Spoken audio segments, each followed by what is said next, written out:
எங்க சித்தப்பா சேலஞ்சில ஜெயிச்சிட்டாரு. அட என்ன சேலஞ்சுன்னு தானே கேட்குறீங்க? வாங்க நான் சொல்றேன். எங்க சித்தப்பா வந்து ஒரு குளத்த வந்து குத்தவ எடுத்திருந்தாங்க. அது குத்தவ வந்து எடுத்ததுக்கு வந்து மீன் பிடிக்கலான்னு சொல்லி எடுத்தாங்க. அதில வந்து விவசாயத்துக்கு தேவையான தண்ணியெல்லாம் எல்லாரும் பாய்ச்சுவாங்க. அந்த தண்ணிய வந்து இன்னும் கழுத்து அளவுக்கு இருக்கு சித்தப்பா. உங்களால அது பிடிக்க முடியாது அப்படின்னு சொல்லிட்டு நான் சொன்னேன். கழுத்து அளவு இருந்தாலும் நான் மீன் பிடிச்சு காட்டுறேன்னு சொல்லிட்டு எங்க சித்தப்பா வந்து என்கிட்ட சேலஞ்ச் பண்ணியிருந்தாங்க.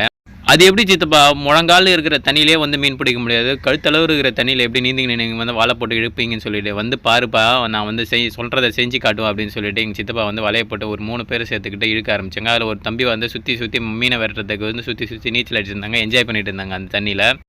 சித்தப்பா வலைய போட்டு இழுக்கிறீங்களே இது மீன் கிடைக்குமா அப்படின்னு சொல்லிட்டு கேட்டேன். மீன் வந்து நான் ஓடுற தண்ணியிலேயே மீனை பிடிக்கிறவன், வெட்டுவேன். இதெல்லாம் எனக்கு கொஞ்சம் கொஞ்சம் கொஞ்சம் கஷ்டமா தான் இருக்கும். ஆனா இது என்னால பிடிக்க முடியும் அப்படின்னு சொல்லிட்டு எங்க சித்தப்பா சேலஞ்ச் எடுத்து அது பண்ண ஆரம்பிச்சாங்க. சரி கொஞ்சம் வலைய எடுத்துட்டு வந்து மேல போட்டதுக்கு அப்புறம் தான் எனக்கு ஒரு கான்ஃபிடன்ஸ் சித்தப்பா சொன்னதை செஞ்சுட்டாங்க அப்படின்னு சொல்லிட்டு. செம இன்ட்ரெஸ்டிங்காவும் இருந்தது. ஆனா இந்த மாரி சேத்துல பிடிக்கிறது எனக்கு ரொம்ப பிடிக்கும். ஆனா நான் இறங்கி பிடிக்க மாட்டேன். இந்த மாரி இறங்கி பிடிக்கிறத பார்ப்பேன்.